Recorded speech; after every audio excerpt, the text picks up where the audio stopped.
সেদিন তারা অত্যাচার করেছে।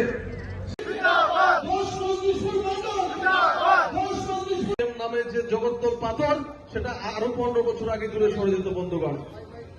নেপাল, সেই নেপাল থেকেও 25 বছরের রাজ্যে সিপিএম এর রাজত্ব ছিল, আগে 5 বছর। ন্যাশনাল হাইওয়ের কাজ আপনারা দেখতে পাচ্ছেন দ্রুত গতিতে যুদ্ধকালীন তৎপরতায় চলছে। আগে কি তারা করেছিল মানিক বাবু? এই জিরানিয়া বাজারের উপর দিয়ে ন্যাশনাল হাইওয়ে যাবে, এই যে বাজারের দোকানপাট কিছুই থাকবে না, মানুষের বাড়িঘর কিছুই থাকবে না। একটা ন্যাশনাল হাইওয়ে 75 মিটার হতে হবে ডান এবং বাঁ মিলিয়ে।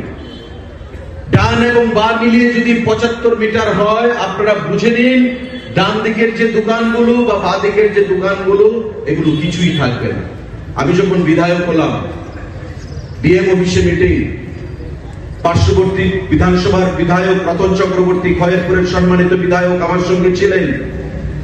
ডিএম এর চেম্বারে যখন মিটিং হচ্ছে, NHIDCL এর আধিকারিকরা আছেন, আমাকে দেখাচ্ছেন অ্যালাইনমেন্টটা, যে সোজা আসছে কলেজ চৌনি দিয়ে, জিরানিয়া বাজার হয়ে সোজা চলে যাচ্ছে ব্লক চৌনি দিয়ে, জয়নগর ভেঙে মানুষের বাড়ি ঘর দোকানপাট সমস্ত কিছু নাস্তা নাবুদ করে দিয়ে চলে যাচ্ছিলেন ন্যাশনাল হাইওয়ে।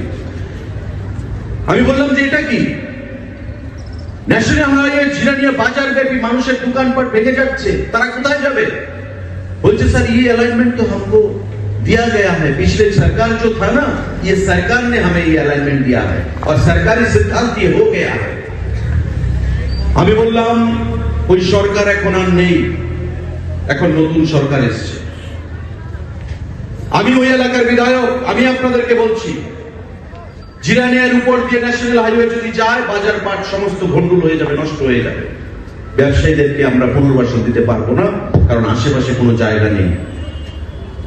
এই অ্যালাইনমেন্টকে পরিবর্তন করুন, অ্যালাইনমেন্টকে পরিবর্তন করুন, নতুবা আমি কিন্তু কাজ করতে দেবো না। জিরানিয়া বাজার ভেঙে আমি রাস্তা করতে দেবো না।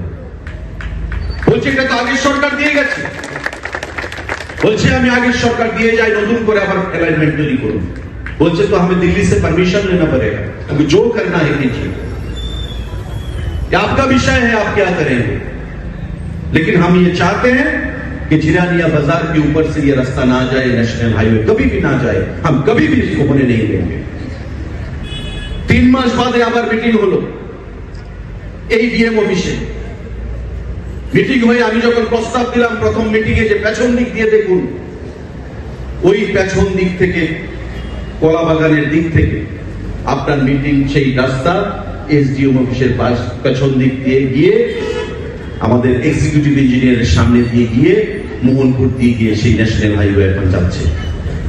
আমাদের জিরানিয়া বাজারটাকে আমরা রক্ষা করতে পেরেছি। ন্যাশনাল হাইওয়ে পেছন দিক দিয়ে যাচ্ছে। এখন আর দোকানপাট ভাঙার ভয় নেই, বাড়িঘর ভাঙার ভয় নেই। তো তাদের রাজনীতি তো এটা ছিল, মানুষকে ভয় দেখাবে যে তোমার দোকান ভাঙছি। তারপরে তো আপনি অঞ্চল কমিটির নেতার কাছে যাবেন যে আমার দোকানটা রক্ষা করুন, আমার দোকানটা রক্ষা করুন, আমার বাড়িটা রক্ষা করুন। বলে দেখছি অঞ্চল কমিটি, বিভাগীয় কমিটি, রাজ্য কমিটি মিছিল মিটিংয়ে লম্বা লাইন করুন, পার্টি অফিসে আসুন, ভিড় জমান, ওই দাসবাবুরা যা কথা বলবে তাদের কথা মতো শুনুন। আপনাকে ওদের উপর নির্ভরশীল করে রাখা, নির্ভরশীল করে রাখো মানুষকে আমার উপর যত পারো। মানুষ যত আমার উপর নির্ভরশীল থাকবে, ততই লাল ঝান্ডাটা শক্তিশালী হবে, মিছিল মিটিংয়ে লম্বা লাইন হবে, ওই পার্টি অফিসটাতে ভিড় জমবে।